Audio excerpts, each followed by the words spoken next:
kala nindi ine, kala nindi ine, kala nindi ine, kala nindi ine, mpulumutsi kala nindi ine. Waine ndilibe mphamvu zakukhala pandekha, mpulumutsi kala nindi ine, kala nindi ine, kala nindi ine, kala nindi ine, kala nindi ine, mpulumutsi kala nindi ine. Waine ndilibe mphamvu zakukhala pandekha, mpulumutsi kala nindi ine. Ndikulandireni okondedwa omvera konse kumene muli. Heneleke Tchale mtumiki wanu. Believer, lero pa 17 May 2023, sabutopiki kukhala mwa Yesu. Believer, chapter number 15, buku la Yohane, mchipinda chapamwamba. Topiki ya lero, Yesu Kristu akwauza ophunzirawa, ngati mukufuna chatsopano, ngati mukufuna kubala, khalani mwa ine.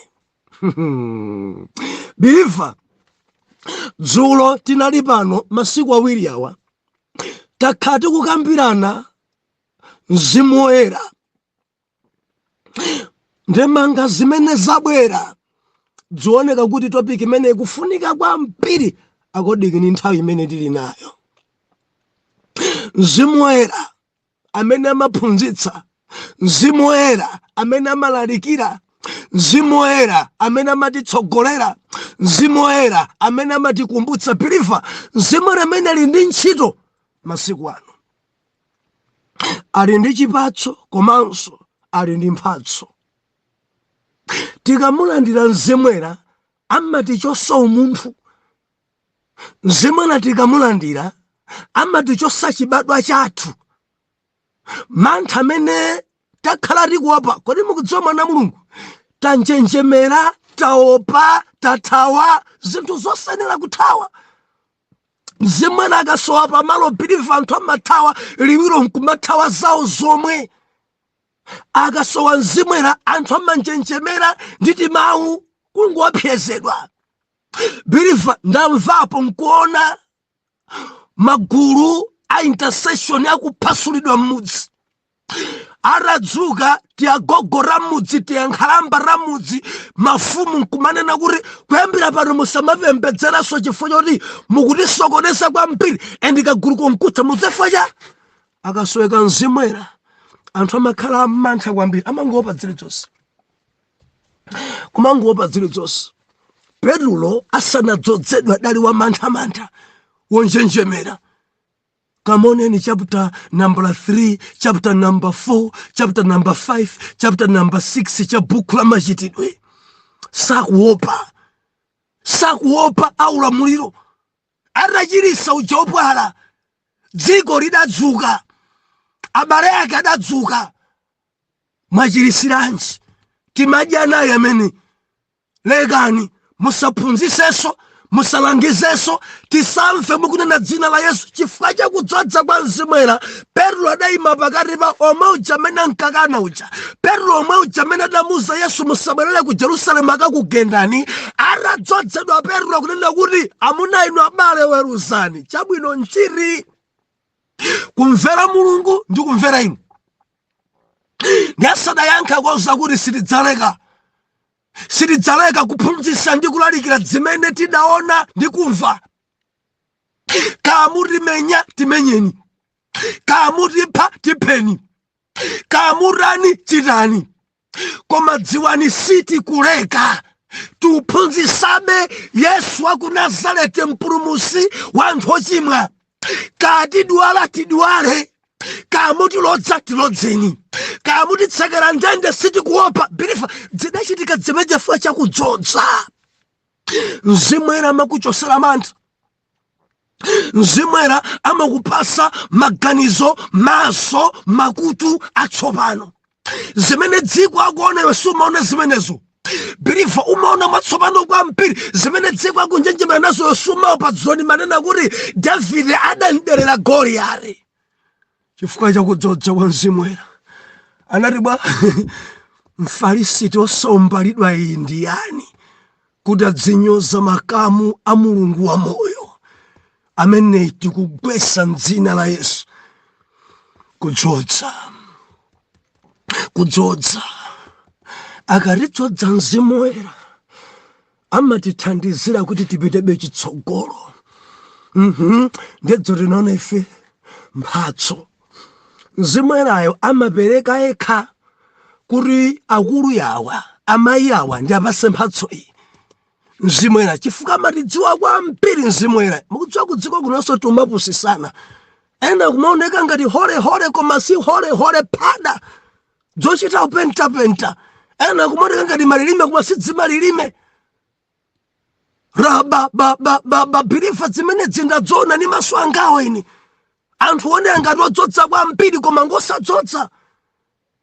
Dzimalilime zochita phunzitsidwa. Believer tamvera. Mzimu Woyera akatidzodza amatipasa chidziwiso kuti idzidzi ayi. Mzimu Woyera amaulula ndani vuto lenileni limadziwika. Mudziwa matenda enawa kuchokera kuchimo.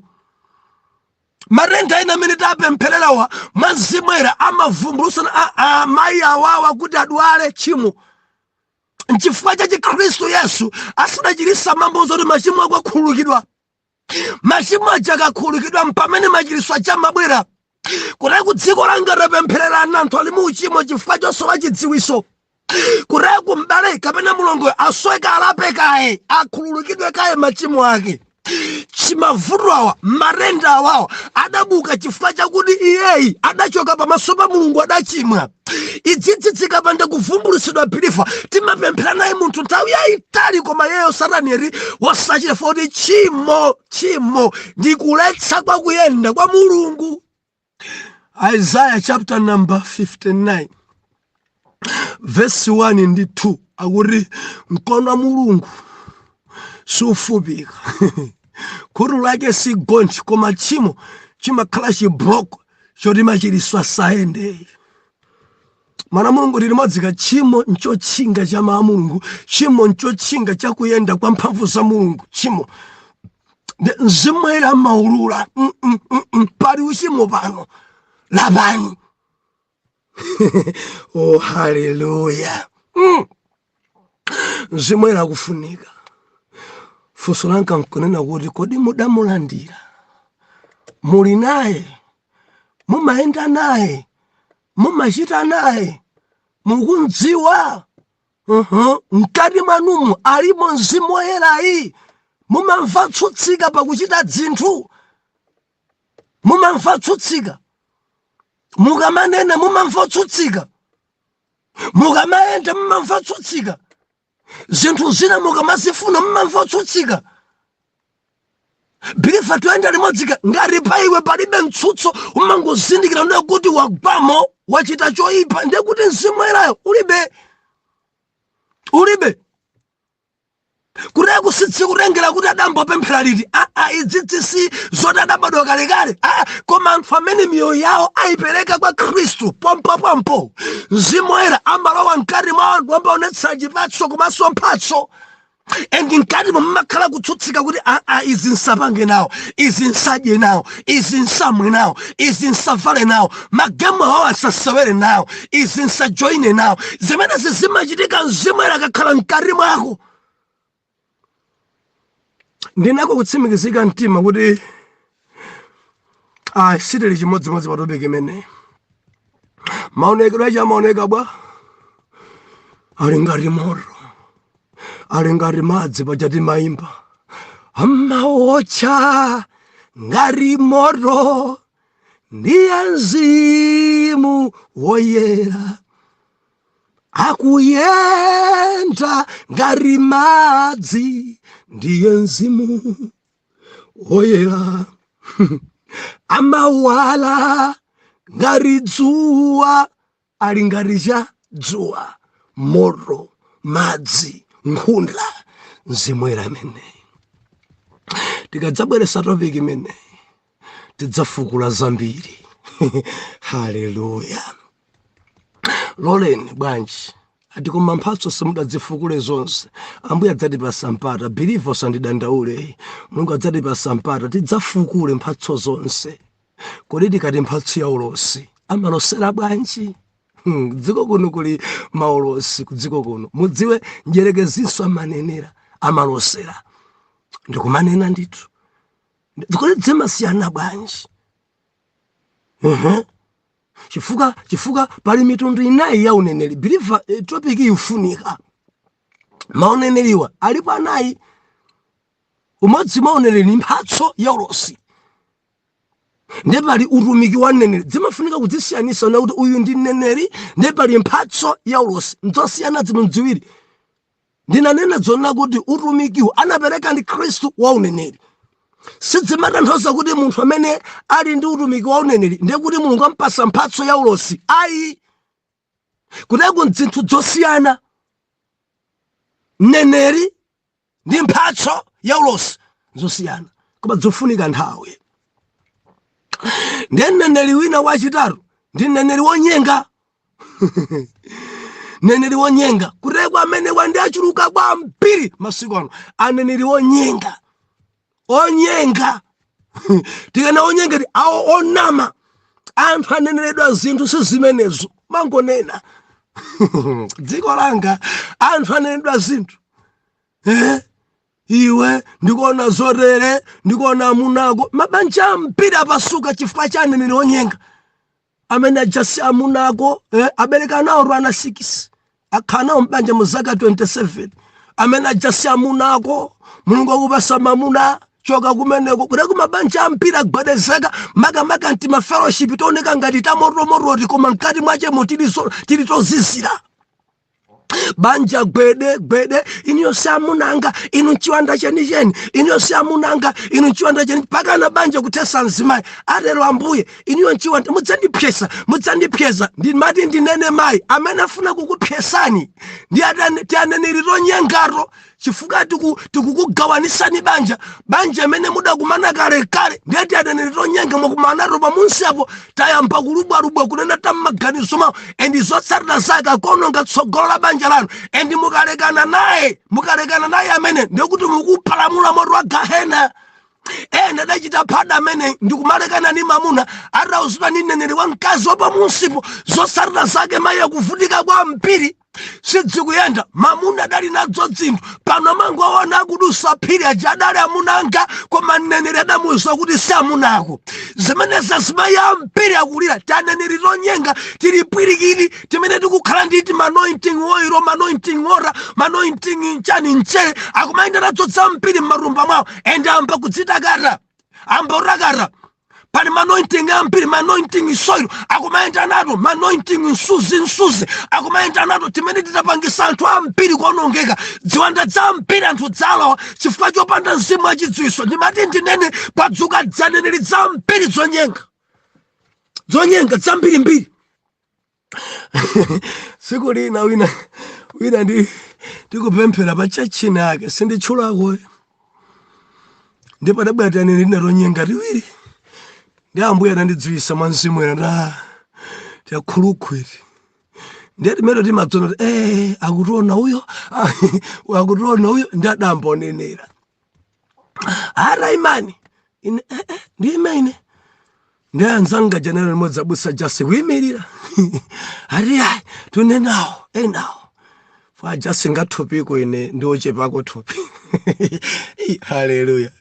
Ndene kuyimirira ndawo yamba onenere. That was 2000, I think 2008 or 2007 nkalekaletu. Ndakuri atero Ambuye mwakhala mukuponderezedwa polendo anopita kunja mwakhala mukudandaula kwambiri. Ndakhala kukupondani anthu mwakhala mukulirira kunja ndiye Mulungu atsegula mazanera. Ndi anthu amayembeza ndinena kuti praise God kapena kuti amen. Man of God, then come muyangana ya rubwa. Ndio wina nkandile mbera pansi poja kulemba masanga kwambiri kulemba ndata takunenera basura dzandipa sapepa ndeni dai ngamba sindanene swameni ngamba pepala nena ku kesa makunenda zengonama kwambiri ameno ngozofaja ntaimene ankanena akuti ndikudandaula ndikuchingidwa nkuti passport yo ndilibe chidu chopita kunja hayi pa interest dambe rumikira ndari mukudandaula kwambiri mukuimva sentence ine sindadandaulepo ndipo palibe wina amene andichinga ulendo kunjao koma mkango rubwa pamalopo adati na sampiri kwadero iwe ukhala ndi galimoro iwe udzakhala mchigayo umango nena za muru. Hallelujah. Ndinoza ndoti neneri wonyenga iti tonyenga adita choka ntaoni ndadinde tonyenga kwa mpiri timeneti. Hallelujah. Believer ndebali mzimu wa ulosi. Mzimu wa ulosi simpatsa ulosi. Tumvana eri? Muntu amakhoza kudzozedwa kunenera ichi chibelieva mundivomereza. Muntu akhoza kunenera nawo pa nsonkhano. Muntu akhoza kuona zasikulu pa nsonkhano. Sikuti ndineneri koma pamalo pamene paliyepo pali mphatso ya ulosi, pali adzulumiki odzodza, ndenayenso ampanenera kuteku kwawo sankanenere. Believer swanditsutse ukumbukire misonkhano ikulu wina amene ndi Khristu iye ngoyera mtima. Adanenera anthu nkumadabwa naye amene akunena chani zimene akunena zonzona zenizo anthu nkumadabwa mphatso amene abwera lili mayiyeyi sikuti iyeyo ndi mneneri ayi sikuti iyeyo ali ndi mphatso ija ya ulosi koma chifukwa cha malo amene ali pakuyenda kudzodza nde mzimu wa uneneri wamulowa nayenso ampanenera koma si mneneri. Sauli bwa atafika pamalo pamene padali Samueli ndi David akulemekeza Mulungu anthu adati bwanji kodi Sauliso ndi mneneri mudziwa chifukwa cha mphamvu kudzodza pa mzimu wa ulosi ndo uneneri pamalo nawo bwana Sauli adakhala nawo ngati mneneri koma sali mneneri. Oh, hallelujah. Kuti kudzimatheka munthu kunenera tsiku limodzi moyo wake wonse why pamalopo padayenda kudzodza kwa mpiri ngati umayenda misonkhano mundivomereza. Kaya topika lero ndichite nayo bwanji koma ningoyamba basi. Koma topika nsimwene kufunika. Ndikulonjezeni kuti Ambuye chakachi chisanati tibweretsa. Tiwerenge chapter 15 kungoyamba chabe tipitiriza mawa. Chapter 15 verse number 1. Mpesa ndi nthambi zace. Verse 1. Ine ndine mpesa weni ndipo Atate wanga ndiye wamunda. Nthambi yonse ya mwa ine yosabala chipatso ayichotsa, ndi iliyonse yakubala chipatso ayisadza kuti ikabale chipatso chochuluka. Mwakhala okonzeka tsopano inu chifukwa cha mawu amene ndalankhula ndi inu. Khalani mwa ine ndi ine mwa inu, monga nthambi singathe kubala chipatso payokha ngati sikhala mwa mpesa, motero mulibe inunso ngati simukhala mwa ine. Tibaketa ima verse 4 loyi. Omvera, lero tikunena kuti kukhala mwa Yesu.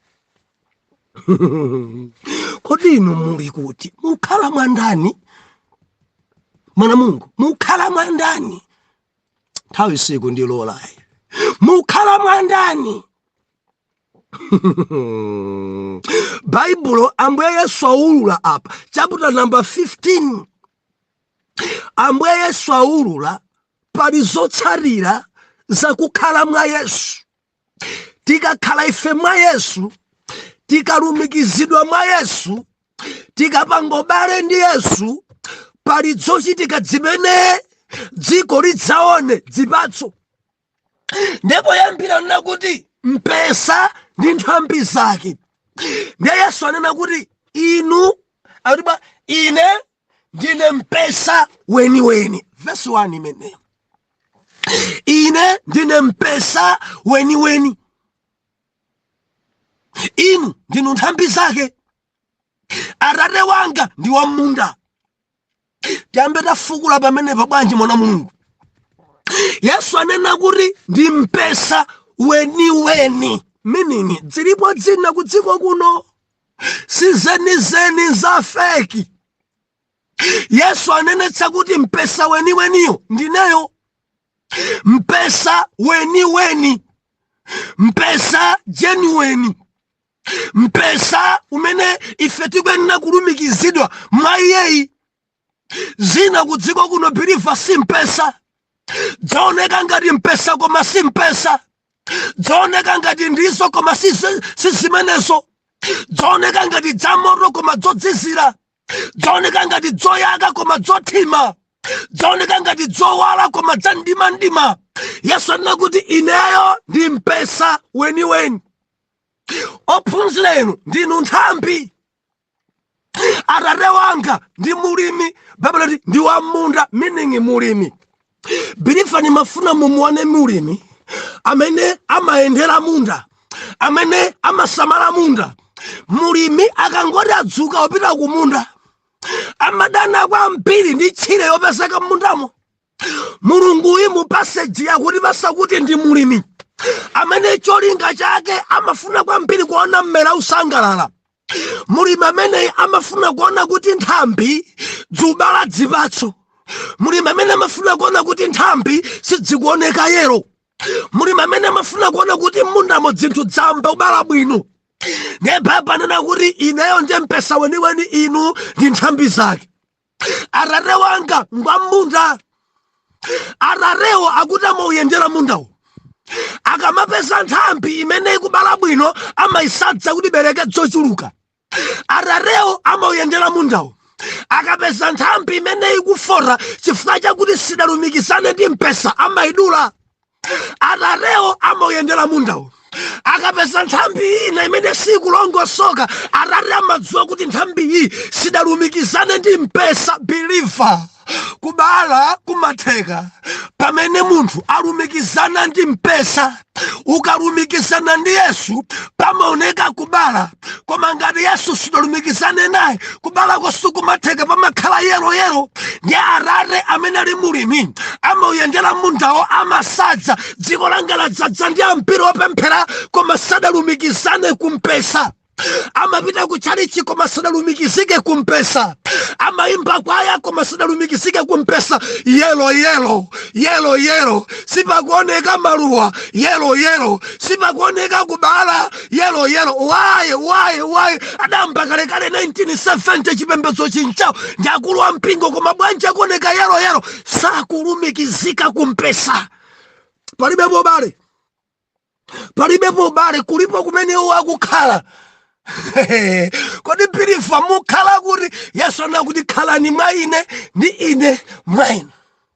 Monga nthambi singathe kubala chipatso payo ngati sikhala mwa mpesa. Zipatso kusowa kusiku ina. Sadalumikizane. Sadadziphatikize kwa Kristu. Sadadziphatikize kwa Yesu. Ndumadabwa ine mbiri zoyipa zibwanji munthu opemphera sadalumikizike kwa Yesu. Ndikumadabwa ine bwanji munthu opemphera akupanga nawo izi auledzera nawo sadalumikizike kumpesa chifukwa chipatso chimene chikuonekerachi si chipatso chimene chikubadwa kuchokera kwa mpesa Yesu. Kuti pali mipesa ya mpiri, and ukamalumikizika kwa mipesa ya feki umabalaso zipatso onga za feki. Tilimadzana Mulungu ena abala koma zipatso zowawa nthula zowawa kwambiri zowawa. Ine sini madabwa zimatengera mpesa. Kubereka chipatso chambiri ndi chabwino zimatengera kuti kodi mbaleyi mulongoyi alumikizidwa kuti ali mwandani. Malumikizidwa mwandani. Muli mwandani ndikulankhula pano. Kodi muli mwa Yesu? Mukhala mwa Yesu? And Yesu ali mwa inu? Bilifa unaku kusimikizika mtima kuti Yesu ali mwa inu? Inu muli mwa Yesu and Yesu ali mwa inu? Kuneko believe dzidzi dzikatheka mpamene kubala kumatheka. Kubala kumatheka. Ndi ukampa ndiye na believe alibe ngakhale chipatso. Alibe chipatso dzoti madzinena dzipatso believe dzimatheka chipatso chokupeseka pe mwachikondi komanso chimwemwe ndi dzina zotolezi believe pokapo kakalumikizana ndi Yesu. Yesu amene mwazimwera mpamene dzipatso dzimaraniere dzimaoneka. Juma ndidabwisa kwambiri waye mayi awawa akukhalabe choncho. Juma ndidabwisa kwambiri pompa champaka na pano madala awawa alikakata waye. Juma ndidabwisa kwambiri kubalako sisi kutheka jukhalabe chonchi chifukwa chani believe ni mati nene lisekwelere idzi dzikuchitika chifukwa chosalumikizidwa kumpesa. Zotsarira zake kuuma kupezeka. Believe dziko langa ladzadza nkusabala, dziko langa ladzadza ndi kuuma, dziko langa ladzadza ndi idzi mati lisekwelere. Believe tamfera dzusoyeka kulumikizana ndi Yesu kuti libale. Tilumikizane naye. Mwina kunena kuti mpesa weniweni ndineyo. Pondo wapya mulimi ali mchikwanje mmanja amayendera mundawo. Believe ni mafuno ndimvese pamenepa. Akakupeza bechoncho yero akusadza. Akudula. Endi nthambi akayidula kuti amayichosa mu munda amayitaya kunja. Ndayika kwana mulimi amatentha zimenezo ni moto. Funso langa nali kodi mwabala. Muli mchipaso ino. Muli mwa Yesu. Kapena muli mwa ajabu. Malankudo yano uchita kuti amwabereka inde koma dzowawa. Kuwawa. Kude kudzimarengera mpesa. Kodi muli mpesa Jesus. Kapena muli mpesa devil. Nkhanza zanu zwida kuoneka amene alumikizana ndi Yesu sakhala nkhanza chonchi. Nthambi ikuoneka nthambi kuti nthambi yosirira chonchi siri pa Yesu. Nthambi yonja maliseche zuchita kuoneka nditu sidalumikizike kumpesa wenweni. Mbale uyuyu ali mu nthambi ali mu mpesa wa feki. Mwano makani kusakhazikika pa mbweku zikutsimikizana kuti sali pa mpesa weniweni uyu ali pa feki mpesa. Believe tukende ali modzika. Yesu akunena kuti inayo ndi mpesa weniweni. Iniyo ndi nthambi zake. Atate wanga ndi wa mundamu. Ndi mulimi osamalira mundamu. Amayang'ana bwino kwambiri kodi nthambi zonse zalumikizana ndi ine.